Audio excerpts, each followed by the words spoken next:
எங்க மாமாவுக்கு கல்யாணம் சிறப்பா முடிஞ்சிச்சு. வாழ்த்துக்கள் கூறிய அனைவருக்குமே மிக்க நன்றிங்க. சனிக்கிழமை மதியம் யோசிச்சு ஞாயிற்றுக்கிழமை காலையில தாலி கட்டி முடிச்சாச்சுங்க. அவ்வளவுதாங்க கல்யாணம். ஆரம்பத்திலே பாத்தீங்கன்னா எல்லாருமே பேசி முடிவு பண்ணதாங்க, பத்திரிக்கை வைக்க வேண்டாம், நிச்சயதார்த்தம் பண்ண வேண்டாம், நேரடியா கல்யாணம் மட்டும் பண்ணிக்கலாம் அப்படின்னு சொல்லி பேசி முடிச்சிட்டோங்க.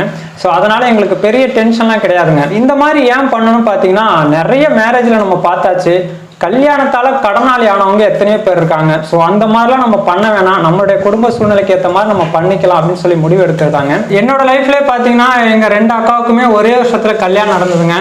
ரெண்டுமே பார்த்தீங்கன்னா ஒரே வருஷத்துல நடந்ததால அந்த கட்டின வீடு கூட, அதாவது கவர்மெண்ட்ல தான் ஒரு வீடு கட்டி கொடுத்தாங்க, அதே அந்த வேலையை எங்களால் முடிக்க முடியல. 8 வருஷம் பார்த்தீங்கன்னா அந்த செங்கல்லாம் கரைஞ்சபடியே இருந்துச்சு. அந்த வீட்டை நான் சரி பண்றதுக்கு எனக்கு 8 வருஷம் தேவைப்பட்டதுங்க. ஸோ என்னன்னா நம்ம வாழ்க்கையெல்லாம் அந்த கடன்லேயே ஓடிட்டு இருந்துச்சு. ஸோ அந்த கதையை விட்டுருங்க. இப்போ நான் மேரேஜ் பண்ணும்போதுமே பார்த்தீங்கன்னா இப்போ ஒய்ஃப் வீட்டில் பார்த்தீங்கன்னா வீட்டை அடகு வச்சு தான் 2 லட்ச ரூபா போட்டு எனக்கு கல்யாணம் பண்ணி கொடுத்தாங்க. இந்த விஷயம் பார்த்தீங்கன்னா மோஸ்ட்லி யாருக்குமே தெரியாமல் போயிடுச்சு. அதுக்கப்புறமா பார்த்தீங்கன்னா எல்லாம் கடனுக்கு மேலே கடன் ஏறி கிட்டத்தட்ட ஒரு 3.5 லட்ச ரூபா கடன் வந்துச்சுங்க.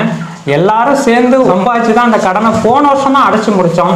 ஸோ மறுபடியும் இந்த கடன்ல போய் சிக்க வேணாம் அப்படிங்கிற ஒரு காரணத்துக்காக எடுத்த முடிவு தாங்க. இந்த கல்யாணத்துல ஒரு சுவாரஸ்யமான விஷயம் என்னன்னு பாத்தீங்கன்னா, அதாவது ஆடி முடிஞ்சு ஆவணி மாசம் தாங்க கல்யாணம் பேசி முடிச்சிருந்தோம் பொண்ணு பார்க்க போன அன்னைக்கு.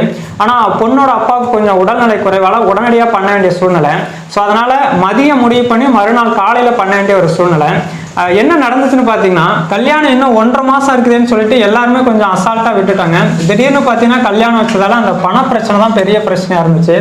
ஆனால் நாங்கள் யாருமே எதுவுமே கேட்கல. இருந்தாலும் அண்ணன், சித்தப்பா, பெரியப்பா, அத்தை பசங்க, அப்புறம் தாத்தா, பாட்டின்னு சொல்லிட்டு இருந்த சொந்தக்காரங்க எல்லாருமே 20,000, 10,000, 5,000 சொல்லிட்டு அவங்க வச்சிருந்த பைசாவை எல்லாத்தையுமே கொடுத்தாங்க. ஒரு 2 மணி நேரத்தில் பார்த்தீங்கன்னா கிட்டத்தட்ட ஒரு 1,20,000 வரைக்கும் கலெக்ட் ஆயிடுச்சுங்க. நாங்களே எதிர்பார்க்கல.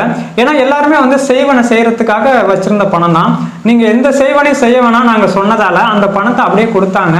அதை எடுத்துட்டு போய் தான் மதியம் பாருங்க ஒரு 2 மணிக்கு மேலதான் நாங்க வந்து யோசிச்சு போயிட்டு புடவை எடுக்கிறதுல இருந்து, நகை எடுக்கிறதுல இருந்து, அடுத்தது ஸ்டுடியோவுக்கு நம்ம போட்டோகிராஃபருக்கு சொல்றதுல இருந்து, சகப்பாட்டுல இருந்து, மண்டபம் கிடையாதுங்க, நம்ம மண்டபம்ல கோயில்காரங்களே என்ன பண்ணிட்டாங்கன்னா அந்த கோயில் வந்து நாங்க பைசா வாங்க மாட்டோம்னு சொல்லிட்டாங்க. கிட்டத்தட்ட ஒரு 15 மணி நேரத்துல எந்த குழப்பமும் இல்லாம, எந்த பரபரப்பும் இல்லாம அமைதியா அழகா சிறப்பா முடிஞ்சிச்சுங்க. எங்களோட ஒரு தனிப்பட்ட கருத்து என்னன்னு பாத்தீங்கன்னா, கல்யாணத்தால கடனாளி ஆனவங்களாம் நிறைய பேர் பார்த்தாச்சு.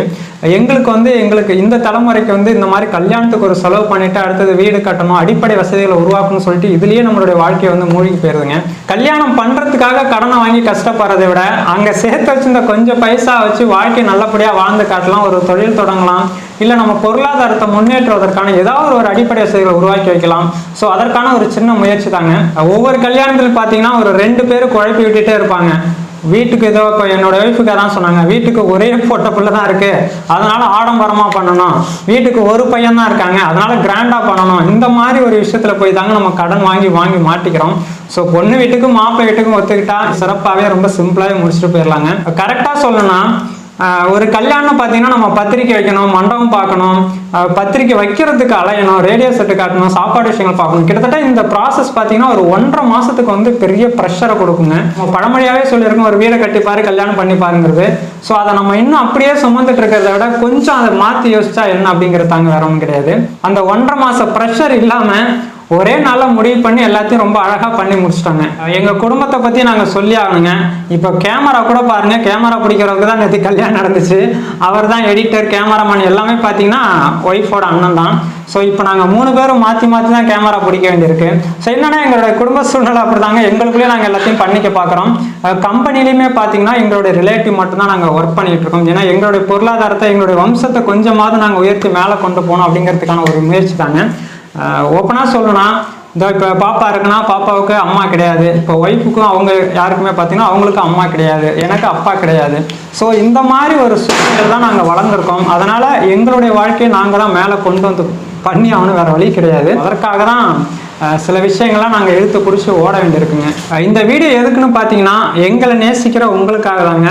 எங்கள் சைடில் நடக்கக்கூடிய சில விஷயங்கள் உங்களுக்கு தெரியப்படுத்தும்னு நினச்சோம். கடன் இல்லாத ஒரு வாழ்க்கையை கொண்டுட்டு போகணும்னா ஸோ இந்த மாதிரி சில விஷயங்கள் நம்ம விட்டு கொடுத்து அதுலயே நமக்கு தேவையான சந்தோஷம் மறைஞ்சிக்கணும், அதாவது ஒரு மனநிறைவு வேணும் அப்படிங்கிறதுக்கு தாங்க.